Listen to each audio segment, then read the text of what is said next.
Isaiah chapter 17. The burden of Damascus. Behold, Damascus is taken away from being a city, and it shall be a ruinous heap. The cities of Aroer are forsaken. They shall be for flocks which shall lie down, and none shall make them afraid. The fortress also shall cease from Ephraim, and the kingdom from Damascus, and the remnant of Syria. They shall be as the glory of the children of Israel, saith the Lord of hosts. And in that day it shall come to pass that the glory of Jacob shall be made thin, and the fatness of his flesh shall wax lean.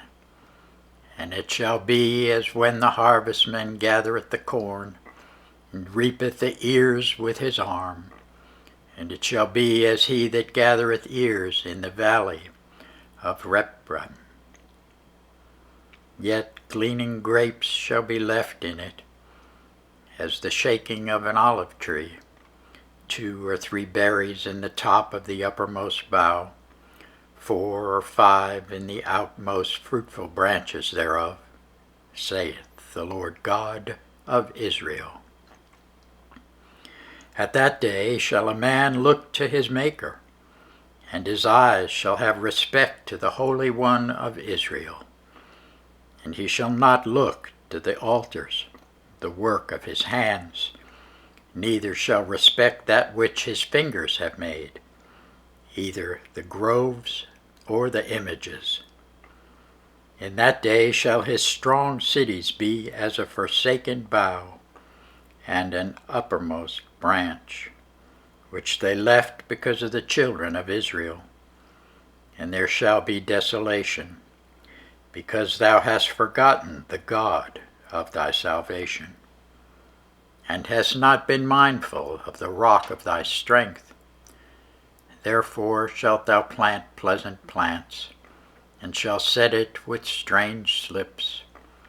In the day shalt thou make thy plant to grow, and in the morning shalt thou make thy seed to flourish. But the harvest shall be a heap in the day of grief and of desperate sorrow. Woe to the multitude of many people, which make a noise like the noise of the seas, and to the rushing of nations, that make a rushing like the rushing of mighty waters. The nations shall rush like the rushing of many waters, but God shall rebuke them, and they shall flee far off, and shall be chased as the chaff of the mountains before the wind, and like a rolling thing before the whirlwind. And behold, at evening tide trouble, and before the morning he is not. This is the portion of them that spoil us, and the lot of them that rob us. Thanks be to God for his word.